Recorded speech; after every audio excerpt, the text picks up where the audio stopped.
हरे कृष्णा कृष्णा कृष्णा हरे हरे, हरे राम राम राम हरे हरे। हरे कृष्णा कृष्णा कृष्णा हरे हरे, हरे राम राम राम हरे हरे।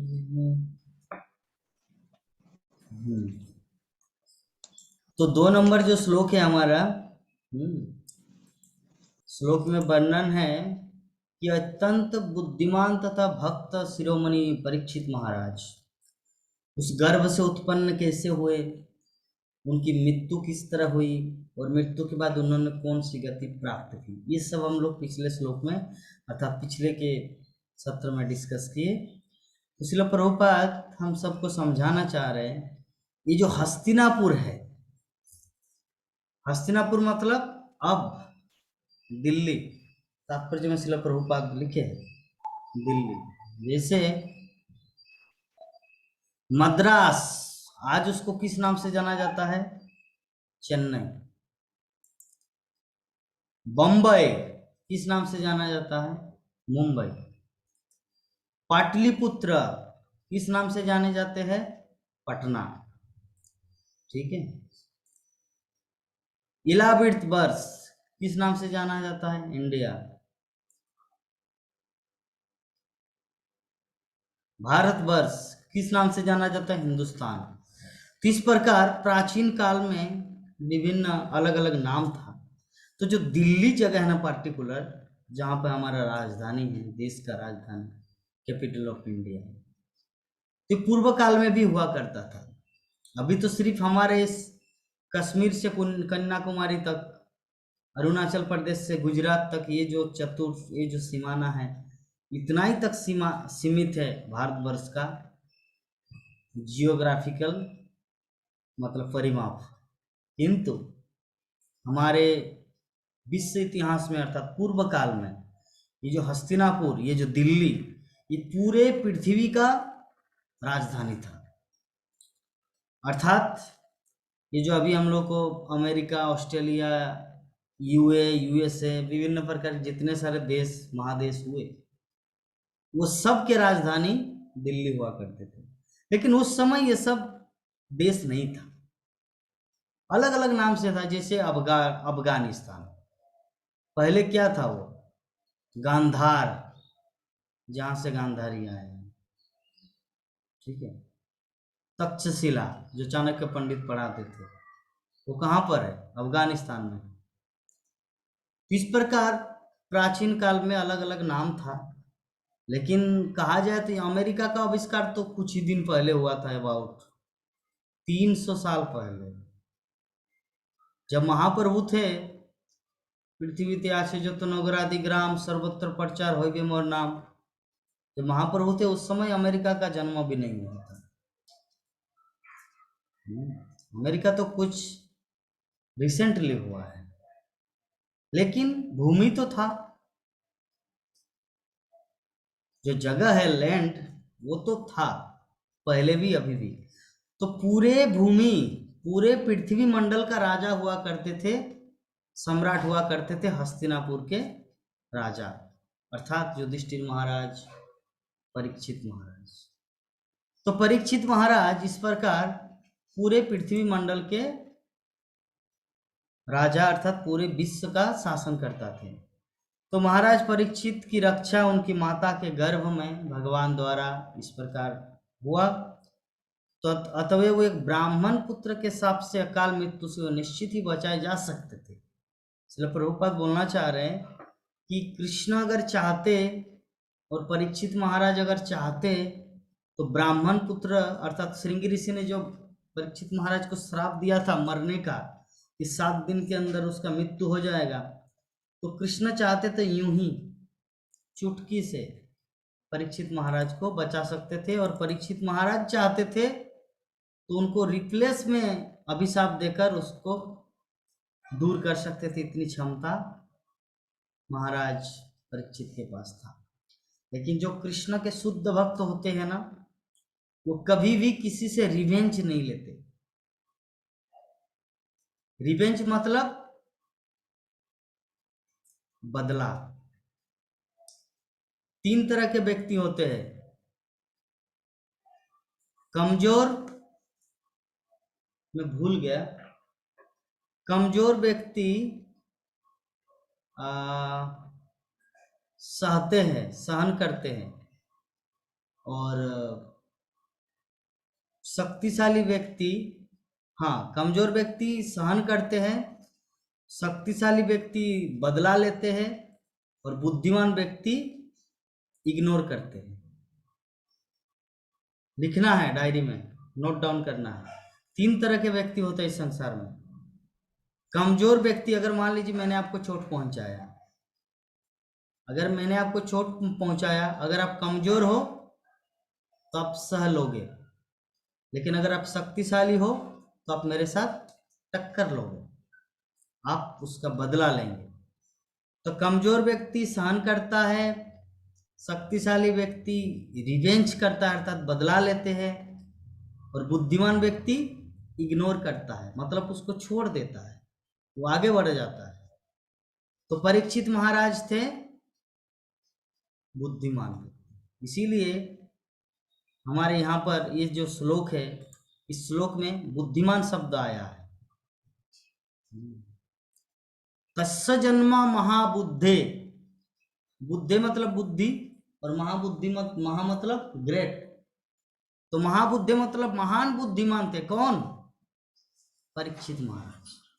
हम लोग जानते हैं अम्बरीश महाराज के जीवन में भी, जब दुर्वासा ऋषि ने उनको श्राप दिया, दुर्वासा ऋषि ने जब अम्बरीश महाराज को श्राप दिया, तो अम्बरीश महाराज क्या किया? जथा आज्ञा गुरुदेव, एज यू लाइक, जैसा आप चाहते हैं। उन्होंने न रिवेंज किया, न बदला लिया, न उसको इग्नोर किया, जस्ट भगवान की शरण में गए। तो जो बुद्धिमान व्यक्ति होते हैं ना, वो देश काल परिस्थिति को समझते हैं और अपनी शक्ति का दुरुपयोग नहीं करते। तो परीक्षित महाराज ने अपनी शक्ति का दुरुपयोग नहीं किए। जैसे श्रृंगी ऋषि ने उसको श्राप दिया, परीक्षित महाराज बिना कुछ उत्तर दिए बोले कि मुझे अभी अपना तैयारी करना है। तो ये जो हमारे शास्त्रों में जो घटना घट चुके हैं, इसके माध्यम से हम लोग को क्या शिक्षा लेना है?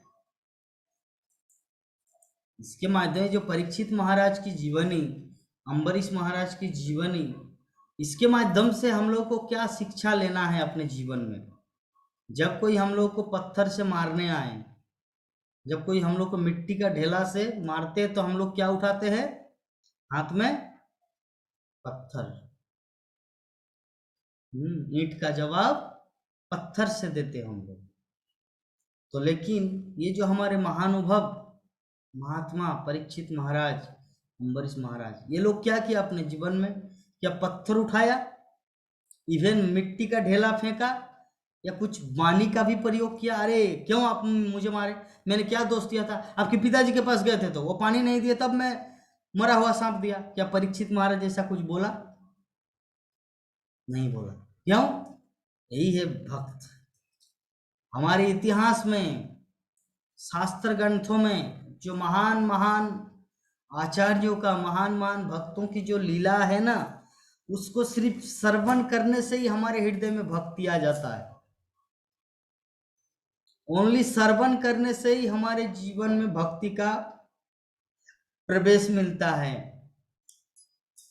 इसीलिए श्रवण इतना इंपॉर्टेंट है भक्ति जीवन करने के लिए। तो परीक्षित महाराज ने कुछ भी नहीं कहा। क्यों? क्योंकि वो बुद्धिमान थे, क्योंकि उनको पता था कि भगवान श्री कृष्ण मुझे बचाने आए थे। जब मैं छोटा सा बालक था, अस्वस्थमा ने मेरी माँ के गर्भ में बाण चलाए थे ब्रह्मास्त्र का, मुझे मारने के उद्देश्य से। तो उस समय भगवान श्री कृष्ण मुझे बचाए, ठीक है। और अब मैं पानी की उम्मीद लेकर वो मुनि के आश्रम में गया, और जब मुझे पानी नहीं मिला तो मुझे जानकारी, मेरा जानकारी के बिना ही किसी ने मुझे श्राप दिया और मुझे पता भी नहीं चला। इसका मतलब जिस समय भगवान श्री कृष्ण मुझे बचाया, वो भी कृष्ण की कृपा है। अभी उस मुनि के कारण मेरा मृत्यु होगा 7 दिन के अंदर, ये भी कृष्ण की कृपा है।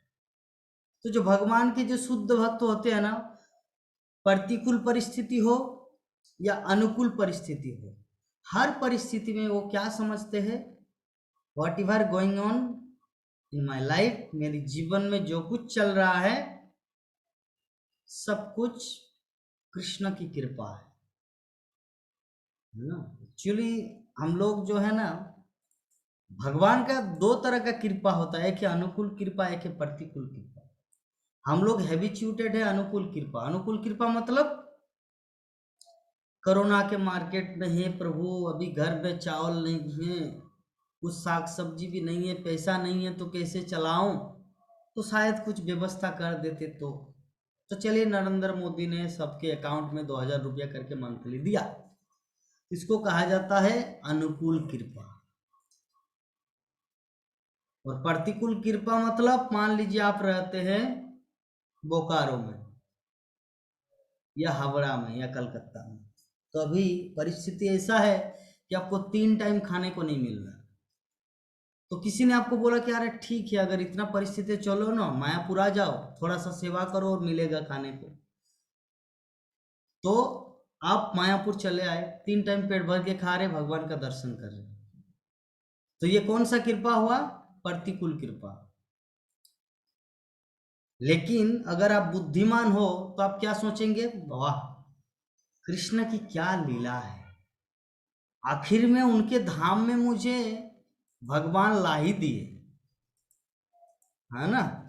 कृष्ण की क्या हेतु की कृपा है, मुझ जैसे पतित आत्मा को लोग करोड़ों करोड़ों अरबों अरबपति, लेकिन फिर भी आपके धाम में नहीं आ पाते, मुझ भिखारी को हे प्रभु, हे गौरांग महाप्रभु, हे निताई चांद, आपने मुझे अपने चरणों में स्थान दे दिया, वाह आपकी कृपा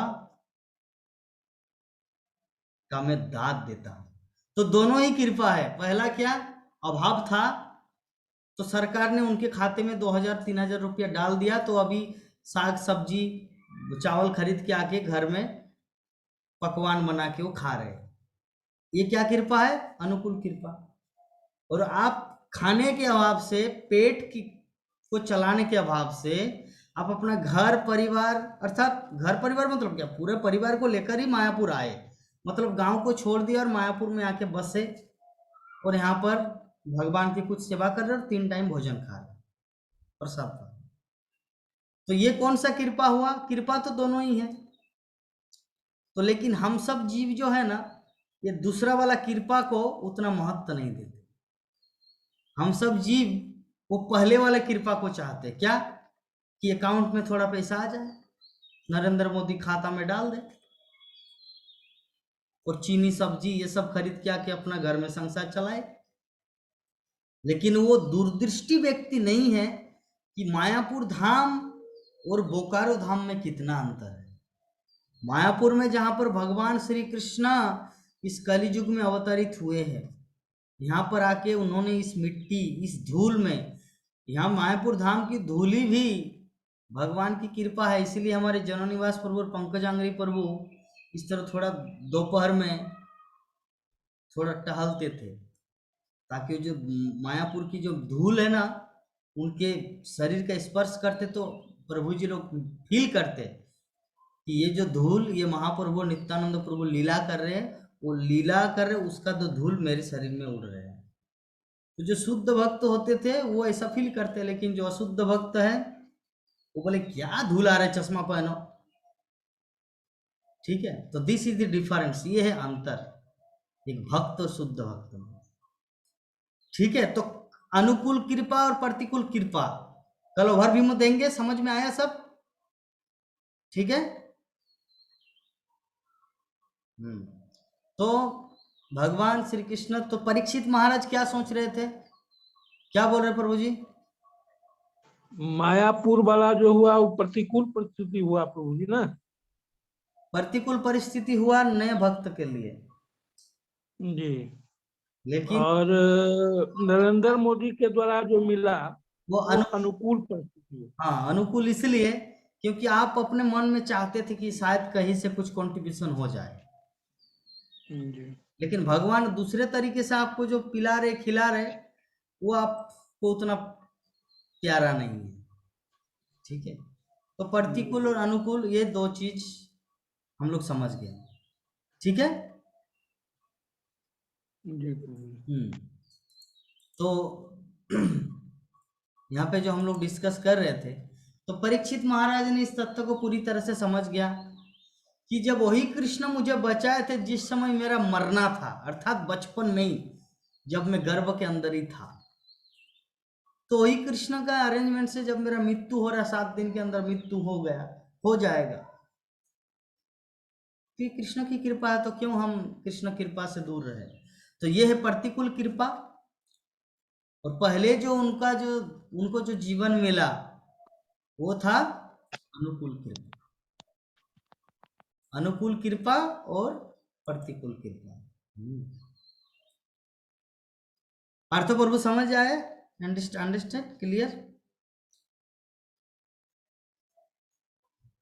तो दुर्भाग्यवश इस संसार के लोग ये पतित कलियुग के बहकाव में आकर एक अभागे ब्राह्मण पुत्र द्वारा निर्दोष महाराज परीक्षित को लांछित कराया गया, और इस तरह राजा को 7 दिनों में अपनी अकाल मृत्यु के लिए तैयार होना पड़ा। ये ब्राह्मण दुर्भागा था जिसके कारण ऐसे महात्मा को उन्होंने श्राप दिया। परीक्षित महाराज को श्राप दिया। क्या श्राप देना चाहिए था? मान लीजिए मैं पार्थ प्रभु के घर में गया, उन्होंने मुझे बुलाया था, अच्छा चलिए नहीं भी बुलाए, मैं उनके घर में गया और बोले कि प्रभु जी थोड़ा मिरिंडा पिलाइए ना। अरे मिरिंडा नहीं तो कम से कम पेप्सी। अच्छा ठीक है बाबा, पेप्सी नहीं तो कम से कम पानी।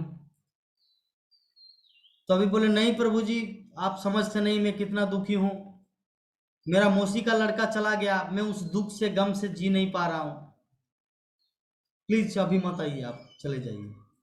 तो मेरा मन में दुख होगा? Yes no? नंद किशोरी माता जी मेरे मन में दुख होगा? यस और नो? दुख होगा? और दुख तकलीफ होगी प्रभु जी। दुख होगा। तो मैं उनको क्या बोलूंगा? अरे एक व्यक्ति तो मर गया, तो बिना पानी दे क्या मुझे भी मारना चाह रहे क्या? जा तुम्हारे घर में ही नहीं आएंगे जो। इस तरह करके गुस्से में क्रोध में हम तो कुछ ना कुछ तो बोलेंगे ही। तो अगर पार्थव प्रभु चक्रवर्ती हो तो ब्राह्मण है ही, वो भी श्राप दे दिया, जगन्नाथ देवदास और 70 वर्ष के अंदर आपका इस संसार से विदा लेना है। तो मैं बोलूंगा जो था आज्ञा प्रभु, 30 साल मेरा हो गया और 70 वर्ष अगर बचे तो बहुत ही कृपा है। लोग तो 60 साल में मरते हैं, मैं 100 साल जीऊंगा। ठीक है। तो इस कारण से महाराज परीक्षित को क्रोध हुआ और उन्होंने मरा हुआ सांप डाल दिया था। ठीक है। तो महाराज परीक्षित विष्णु द्वारा रक्षा किए जाने के लिए विशेष रूप से विख्यात है। इसीलिए परीक्षित महाराज का एक नाम है विष्णु रात। विष्णु रात का अर्थ होता है जिसको भगवान विष्णु ने रक्षा किया था अपने जीवन काल में, इसलिए परीक्षित का नाम है विष्णु रात। ये शब्द याद रहेगा, ये सब जानना बहुत इंपॉर्टेंट है। जितना ये सब स्मरण रहेगा हमारे माइंड में उतना हम लोग भक्ति जीवन में आगे बढ़ेंगे। ठीक है। विष्णु रात। तो शुद्ध भक्त जो होते हैं ना, कभी भी भगवान से अनावश्यक कृपा याचना नहीं करता। अनावश्यक कृपा याचना, आवश्यक कृपा मतलब क्या है कि हे प्रभु आपकी भक्ति करना चाहता हूं, लेकिन कम से कम अगरबत्ती खरीदने का भी पैसा अगर मेरे पास न रहे तो मैं कैसे आपको अगरबत्ती चढ़ाऊं, मैं आपको भोग लगाऊं। कैसे भोग लगाऊं? हवा में नदी से जल लाऊं और हवा को हवाई लड्डू बनाकर भोग लगाऊं? हवाई लड्डू कौन कौन खाए हैं जानते? हवाई लड्डू जानते? कौन जानते हैं हवाई लड्डू? होता है जी, ये गुलाबी रंग का ऐसे करके नहीं लपेट के देते हैं। हवा में खाना। मिठाई। हवाई लड्डू क्या होता है? नेपाली में क्या बोलते हैं, हो सकता है अलग भाषा है। हवाई लड्डू जानते हैं? एक मशीन है, प्राण मोहन प्रभु जी खाए हैं, पार्थो प्रभु खाए हैं हवाई लड्डू? हवाई लड्डू नहीं खाए हैं, आप खाए? हम भी खाते हैं। हाँ, उसको क्या बोलते हैं जी? ठीक है, हवाई हवा लड्डू मिठाई। क्या होता है बता रहे हैं। एक मशीन है जो साइकिल में लेके घूमते हैं वो लोग, जैसे आइसक्रीम वाला आते हैं ना साइकिल लेकर, उसी प्रकार एक मशीन है, तो उसमें चीनी डाल दिया जाता है, चीनी, इतना सा चीनी उस वहां पे डाल दिया जाता है, और मशीन वो ऐसे ऐसे चलाता है, ऐसे ऐसे चलाता है कि पूरा ऐसे घूम घूम के घूम घूम के घूम घूम के घूम घूम के इतना बड़ा, बुद्धि के बाल खाए हैं। हाँ, हवाई लड्डू। और वो जब ऐसे खाएंगा इतना बड़ा दिखता है, इसमें तो पेट भर जाएगा। आप अगर 50 पीस भी खाएंगे ना तो कुछ भी नहीं होगा। 50 पीस भी खाएंगे फिर भी आपके पेट में एक जगह भी, बोलिए। आप समझे तो प्रभु जी, हाँ आप समझे। हवाई लड्डू हम समझे, आप समझे तो आप बोला था, खाया था। हाँ, तो वो है हवाई लड्डू। तो भगवान को क्या भक्तगण के हवाई लड्डू खिलाएंगे, हवा में इसे पकड़ के लो खाओ, उसके लिए तो कुछ धनराशि चाहिए। इसमें कुछ प्रसाद मतलब चावल दाल बनाएंगे घर में, गैस चूल्हा, ये करके भगवान को अर्पण करेंगे। तो ये प्रार्थना भगवान के लिए करना कि हे प्रभु मैं आपकी सेवा कर सकूं तो कृपा करके मुझे कुछ अरेंजमेंट कीजिए, क्योंकि मैं रोज रोज कितना हवाई लड्डू आपको खिलाऊं, कुछ तो ठोस पदार्थ कुछ तो देना है आपको, ठीक है। तो ये जो प्रार्थना है ना भगवान के लिए, इससे प्रार्थना करना चाहिए। लेकिन अनावश्यक प्रार्थना में एग्जाम्पल क्या है? अनावश्यक, चलिए एक एग्जाम्पल देते हैं। हमारे संध्या माता जी को कितने सारे लोग आप लोग जानते हैं, उनके पास 3 बड़ा बड़ा बिल्डिंग है, लेकिन अभी भी घर के पीछे दौड़ रहे हैं, पूरा दिन भर गधा की तरफ दौड़ रहे हैं कि एक नया बिल्डिंग बने। उनका बेटा रहता है अमेरिका में या पाकिस्तान में, मुझे पता नहीं, काम कर रहे हैं। तो अभी वो उस बेटे के लिए, जो बेटा भक्त नहीं है, वो बेटे का बहू पूरा जंजीर से बांध के पंखा में लटकाना चाह रहे थे सासू माँ को। तो वो सासू माँ मतलब बेटा का बहू माँ, उस बेटा और बहू माँ के लिए माता जी क्या कर रहे हैं, बहुत बड़ा दलान बाड़ी बना रहे हैं, बहुत बड़ा घर बना रहे हैं। इसको कहते हैं अनावश्यक काम। जरूरत क्या है? अरे अपना भजन करो, साधन करो, राधे माँ डांस करो।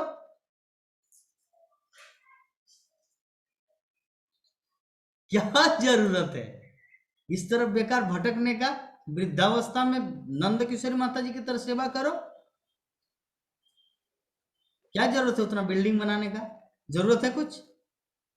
वहाँ भी भगवान है, उसी को पूजा कर रहे हैं। मैं जो प्रश्न कर रहा हूं उसका जवाब दीजिए कि आप जो 3 ताला बिल्डिंग आपके पास है, कितना ताला बिल्डिंग है बताइए? जो बोले उतना ही है। 3 ताला है, 3 जगह अलग अलग है, फिर ना एक ही जगह। एक ही है। तो ये बनाने का जरूरत क्या है? क्या जरूरत है? अपने बेटे की खुशी की, अपने बेटा आपको मानेंगे, हम मेरी माँ, मेरी चांद सी माँ, आपने कितना सुंदर मेरे लिए घर मेरा बनाया, नहीं। आपका जरा धुला पानी में पीऊंगा, ऐसा करेंगे आपका बेटा? आपको ऐसा नहीं, लगता है? मेरा हम नहीं बना रहे हैं, मेरा तो क्वार्टर है। आपका क्वार्टर है, हम्म। मतलब सेल कंपनी आपका ससुर जी लगता है, इसलिए आपको क्वार्टर दिए। आप सेल, काम करते थे, हाँ, मेरा हस्बैंड वहाँ काम करते थे। अच्छा अच्छा, तो अभी भी प्रभु जी, ये लोग क्वार्टर खरीद लिए हैं, लोग जिस जहाँ थी ना वो क्वार्टर भी खरीद ली हैं, और यहाँ 3 ताला बिल्डिंग बन रहा है। अभी मुझे संध्या माता जी को देख के कौन सा हंसी लगते जानते हैं? जब एक दिन जूम क्लास में ज्वाइन किए थे, मैं बोला कि माता जी क्या कर रहे हैं? प्रभु मैं बाली चल रहा हूँ। थोड़ा बहुत ऐसे ही उन लोग का साथ दे देते हैं। तो सच में ऐसे अरबपति करोड़पति मालकिन रोड में धूप में बाली चाल रहे हैं, चालनी में। नहीं, शगुन के लिए करना पड़ता है प्रभु जी, हाँ, वो पूजा के लिए थोड़ा बालू चालना पड़ता है, जो रहता है ना हेड, उसको करना पड़ता है थोड़ा सा बालू, वो पहला ईटा देगा ना उसके लिए करना पड़ता है। तो उस दिन पहला दिन था क्या? नहीं, कुछ कुछ ऊपर में काम चलता है, वो करना पड़ता है हमको। आज नहीं, पिताजी के घर में भी करते थे, पति के घर में भी किया, बेटा के घर में भी कर रहे हैं। ठीक है, बोलते हैं, हम गधा जैसा काम करते हैं खाली। ऐसा करना चाहिए क्या? ऋषभ देव क्या बोले हैं? मनुष्य जीवन हमारा गधा की तरह परिश्रम करने के लिए नहीं मिला है। तपो दिव्यम पुत्र का जय ना। हम कर रहे हैं गीता। क्या? तपो दिव्यम पुत्र का जय ना सत्वम, मतलब हमारे जीवन, ये जो जीवन मिला है तपो दिव्य तप करने के लिए मिला है। दिव्य तप मतलब भक्ति। तप तो बहुत प्रकार के होते हैं। हिरण्यकशिपु भी तपस्या किए थे, रावण भी तपस्या किए थे, लेकिन दिव्य तप का अर्थ होता है कृष्ण भक्ति करना। तो मनुष्य जीवन कृष्ण भक्ति करने के लिए मिला है। ठीक है, तो कलियुग का शुभारंभ हुआ था, इसका पहला लक्षण क्या है? आज मैं यही चीज एक प्रभु जी से बातचीत कर रहा था, वृंदावन से एक प्रभु जी मुझे फोन किए थे कि बोले कि मैं मायापुर में आना चाह रहा हूँ, वहाँ पर 1 महीना रहूँगा, एक रूम रेंट या भविष्य में फ्लैट खरीदूंगा बोले। तो मैं बोला कि ठीक है, जब भी आएंगे मुझे कांटेक्ट करना, ऐसे ही किसी के साथ अपना दिल का प्रकटीकरण मत करना, क्योंकि कलियुग हर जगह उपलब्ध है। और कलियुग पहला अटैक धाम में किया था। मेरे गुरु महाराज का क्लास मुझे अभी भी स्मरण आ रहा है कि कलियुग का पहला अटैक किसके ऊपर हुआ? धाम तीर्थ, और सेकंड ब्राह्मण जाति के ऊपर। ब्राह्मण जाति के ऊपर जब अटैक किया तो हर कोई बोलने के आ रहे मैं ब्राह्मण हूँ, ब्राह्मण से निकला हुआ हूँ, आप क्या समझते हैं, आप तो शूद्र है। ठीक है, तो ये अटैक जैसे पार्थ चक्रवर्ती प्रभु जी के भी मन में कभी कभी होता है, प्रभु जी जगन्नाथ देव प्रभु क्या समझते मुझे, चक्रवर्ती, मिठुन चक्रवर्ती, पार्थ चक्रवर्ती, ब्राह्मण हूं मैं। ठीक है ना, तो ये टाइटल से कुछ नहीं होता। ये कलियुग ने पहला अटैक ब्राह्मणों में, पहले धाम तीर्थ में और सेकंड ब्राह्मणों में। तो सौमिक ऋषि क्या थे? ब्राह्मण, और उनका छोटा लड़का श्रृंगी वो ब्राह्मण। तो जिसके कारण तो कली ने पहला अटैक उनके ऊपर किया और एक सुंदर से भक्त को श्राप दिया। ब्राह्मण का श्राप क्या ऐसे ही भक्तों को देने के लिए है या अपनी प्रतिरक्षा करने? हाँ, एक चीज, जब पृथु महाराज से पहले बेन महाराज को जो श्राप दिया था वो एप्रोप्राइट था। ब्राह्मण लोग जो श्राप देके उनको मारे वो अच्छा था जन कल्याण के लिए, किंतु ये परीक्षित महाराज को श्राप दिया कलियुग में, ये अच्छा नहीं किया।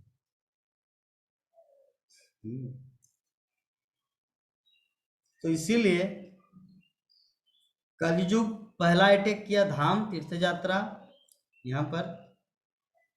तो हम लोग देखते हैं तीर्थ यात्रा में कली का अटैक हुआ है, प्रभाव हुआ है, बहुत सारे ठगबाजी हैं, बहुत सारे ठगी हैं। 20 रुपया टोटो भाड़ा लेते हैं, 100 रुपया ले लेते हैं अनजाना व्यक्ति के पास। हाँ, जगन्नाथपुरी भी जाएंगे, पंडा लोग ऐसे आपको फुसलाएंगे, बहुत सारा रुपया हड़प लेंगे। तो ये धाम का दोष नहीं है, कली ने पहले धाम में अटैक किया, इसीलिए धामवासी ऐसा हो गए, धाम के लोग इसीलिए ऐसा हो गए, चोर डाकू से भर गए। ये सब वर्णन है, श्रीमद् भागवतम में वर्णन है, चैतन्य भागवत में भी वर्णन है। वृंदावन दास ठाकुर ये चीज का, इस चीज के बारे में उल्लेख किए हैं कि कलियुग में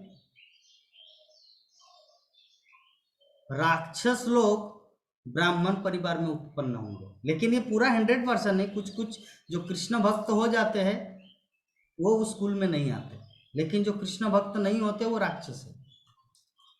ये वृंदावन दास ठाकुर, वो उसमें श्लोक इस प्रकार है, कली युगे ब्राह्मण, ये श्लोक है, मैं बाद में निकालूंगा, इस तरह एक निकाला था मैं जूम क्लास में ही, जब हम दे रहे थे पहले पहले, उस समय ये चीज हम डिस्प्ले किया था कि वृंदावन दास ठाकुर चैतन्य भागवत में इस चीज का उल्लेख किए हैं।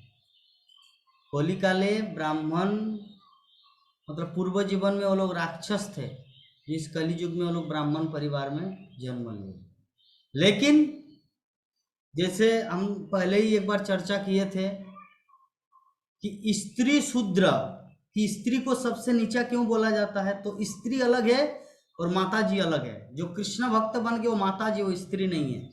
उसी प्रकार जो ब्राह्मण परिवार में जन्म लिए है, अगर वो कृष्ण भक्ति के पथ को ग्रहण कर लिया तो वो राक्षस नहीं है। इस चीज को अच्छी तरह से समझ लेना है, पूर्णतः 100% इसको समझ लेना है। पार्थ प्रभु इसको समझ लेना। अब आपका कोई टेंशन, आपके गले में तुलसी माला आ गया ना, दैट मीन्स आप देवता है। हम देवता नहीं है, हम साधारण मानुष है, मतलब एक पापी टापी लोग है, एक अच्छा मूर्ख आदमी है। अच्छा, ठीक है, आप पापी है, ठीक है, अच्छा है। जो अपने आप को इसे पापी बोलता है ना, वही धार्मिक होता है।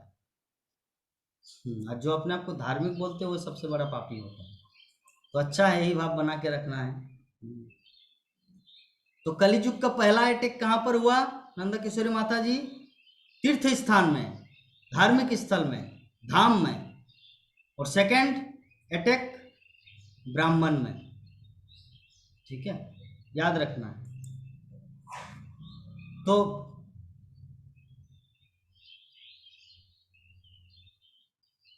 काल के प्रभाव में मार्ग में बाधक बनना नहीं चाह रहे थे, अपितु वह खुशी खुशी और उचित ढंग से मृत्यु वरण करने के लिए तैयार थे। वे भाग्यशाली थे कि मृत्यु के लिए तैयारी करने के लिए उन्हें कम से कम 7 दिन का समय मिला था। अतः उन्होंने इस समय का सदुपयोग परम संत तथा भगवत भक्त सुखदेव गोस्वामी के सानिध्य में किया। तो परीक्षित महाराज ने क्या किया, उनको पता चला, चलिए भाई 7 दिन तो एटलीस्ट समय है, तो अभी मुझे क्या करना है, अभी मुझे सुखदेव गोस्वामी के मुख से श्रीमद् भागवत कथा को श्रवण करना है। हम सब भागवत कथा में सीरियस क्यों नहीं होते? हमारे ग्रुप में बहुत सारे भक्तगण हैं, रोज सभी क्यों नहीं आते बोलिए तो? इसका एक कारण बताइए, सभी एक एक कारण बताइए। नेहा माता जी पहला कारण बताइए, क्यों नहीं आते? पहला कारण। हरे कृष्णा, सभी को दंडवत प्रणाम। कारण ये है प्रभु जी, किसी के पास टाइम नहीं है तो कोई भक्ति लाइन में जल्दी जुड़ना नहीं। बस उतना एक्सप्लेन नहीं करना, एक कारण बताना है। पार्थ प्रभु आप एक कारण बताइए। मेरा जो है, तो मेरा नेट प्रॉब्लम है, नेट बेस ज्यादा नहीं थे, इसलिए डेट खत्म हो जाता है। ठीक है, चलिए। प्राणमोहन प्रभु जी एक दूसरा कारण बताइए। 2 कारण हो चुका है, तीसरा कारण। कलयुग का प्रभाव। कलियुग का प्रभाव। नंदा किशोरी माता जी चौथा कारण बताइए। प्रभु जी, ये आदमी लोग के अपने माया जाल में फंसे रहते हैं। ठीक है, संध्या माता जी छठवां कारण बताइए। कर्मा का फेरा है। कर्म का खेला है, थोड़ा एक्सप्लेन करके समझाइए।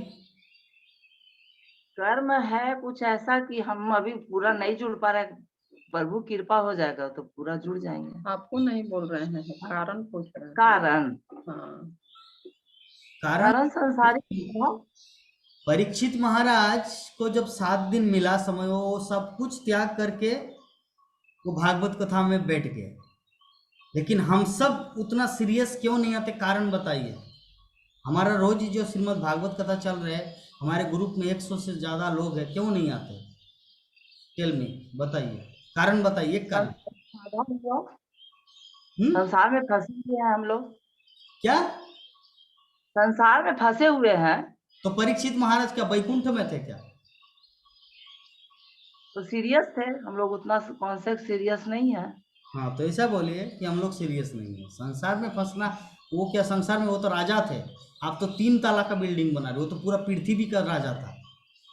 नॉट ओनली बोकारो या भारत, पूरा मानचित्र में देखना पृथ्वी कितना बड़ा है, उतना महाराज थे वो। उससे बड़ा कोई संसार में फंसे थे?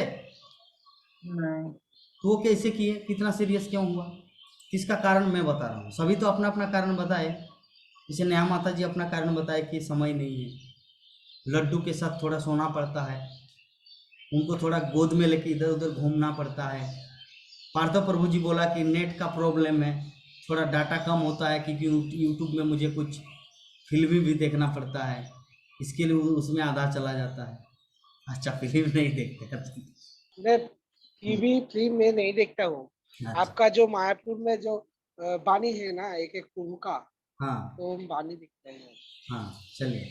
और हमारे प्राण मोहन प्रभु जी बताए कि अभी हम टूर में आए हैं इसीलिए ज्वाइन नहीं कर पा रहे। या क्या बताए कारण प्रभु जी? सुना नहीं। प्राण हम प्रभु जी बताए है कि कलयुग का भी प्रभाव है। हाँ, प्राण मोहन प्रभु जी बताए कलियुग का प्रभाव है। तो मैं अभी फाइनल जजमेंट दे रहा हूँ। आप सभी तक एक वकील है और हम जज अभी आप लोगों को बता रहे हैं कि क्या कारण है कि लोग भागवत कथा में क्यों नहीं आ रहे। उसका कारण यही है, परीक्षित महाराज को ये पता था कि 7 दिन के अंदर मेरा मृत्यु होगा, तो 7 दिन ही समय है, मुझे सीरियसली भागवत कथा को सुनना है। और हम लोग इतना सीरियस में इसीलिए नहीं थे क्योंकि हम लोग को पता है अभी हम लोग को 100 साल जीना है। तो अभी क्या जरूरत है भागवत कथा में आने का? अभी हम लोगों को 100 साल जीना है, 100 वर्ष जीना है। नंद किशोरी माता जी सोच रहे अभी तो 70 और 30 साल जिएंगे। प्राण मोहन प्रभु जी सोच रहे कि अभी मैं और भी 35 साल जीऊंगा। पार्थव प्रभु सोच रहे और 60 साल जीऊंगा। नेहा माता जी सोच रहे कि और भी 70 साल जिएंगे। तो क्या ये गारंटी है? नहीं। आपका वोटर कार्ड में गारंटी लिख दिया है भारत सरकार ने कि आप और 70 साल जिएंगे? नहीं। नहीं है। नहीं। लेकिन हरे कृष्ण। परीक्षित महाराज को 7 दिन पता था, जिसके कारण उन्होंने भागवत कथा सुना।